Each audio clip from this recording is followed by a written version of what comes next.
Kamusta mga guys? Welcome po sa ating channel Star Pilipinas at isang mapagpalang araw sa inyo. Ang tampok natin ngayon ay ang pagpapakilala ko sa aking sarili bilang isang YouTuber, bilang isang tao at kung ano ang mga nangyari sa aking buhay mula noon hanggang ngayon. Let's go guys, umpisahan na natin.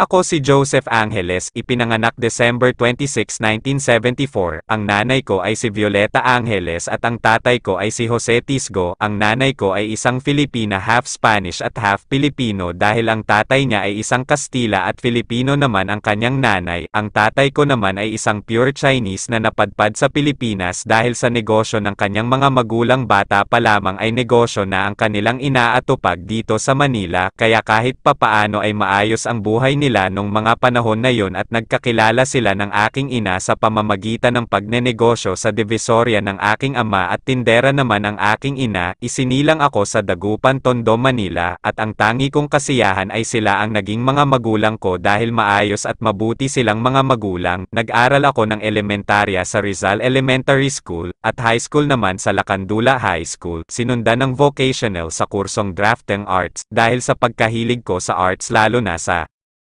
drawing. After ng aking pag-aaral ako'y nagtrabaho bilang isang service crew sa isang fast food chain sa may Isetan, Recto, at yan ang aking unang trabaho at nasundan pa ng iba't ibang posisyon tulad ng salesman, propsman, artist, at iba't ibang mga restaurant na aking napasukan noong ako'y aktibo sa aking kabataan. Edad 27 nang ako'y nakapag-asawa at nagkaroon ng anak at ang pangalan ng bata ay si Bianca Lorraine Angeles, nag-iisang anak na babae lamang. Lumipas ang panahon habang ako'y nagkakaedad, hindi ako noalay sa aking ina na si Violeta, tanging ako lamang ang nakasama niya ng matagal na panahon sa buhay niya hanggang sa kanyang pagtanda at hanggang sa kanyang mga huling sandali sa mundo hanggang sa pumanaw siya noong October 6, 2022, na ako ang kanyang kasama kahit sa mga sandali ng kanyang buhay. Noong mga panahon na yun sobrang kalungkutan ang aking nararanasan dahil sa pagkawala ng pinakamamahal kong ina na siyang nagmamahal ng totoo sa akin. Utang ko sa kanya ang buhay ko at kung sino ako ngayon dahil sa kanya, dahil bukod sa Diyos dito sa ating mundo may isang tao tayong makakasama na magmamahal sa atin ng totoo, at yan nga ang aking ina na si Violeta. Sa hindi inaasahang pagkakataon nang mawala ang aking ina, nawalan na rin ako ng bahay at ang dahilan ng pagkakawala ng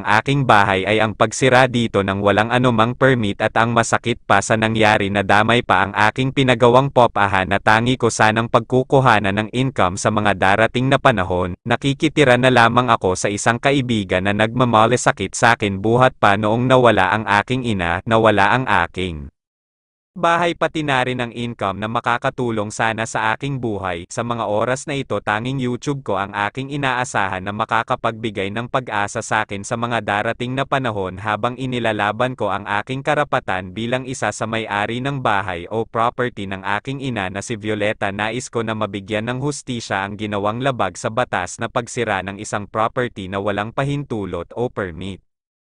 So mga guys, hanggang dito na lang muna ang ating kwentuhan at sanay nagustuhan nyo ang tampok natin ngayon. Maraming salamat sa inyong pagsubaybay sa ating YouTube channel. Sa mga bago pa lang sa ating channel, wag po sanang kalimutan mag-subscribe at hit the notification bell para sa mga bagong video. Maraming salamat po. God bless.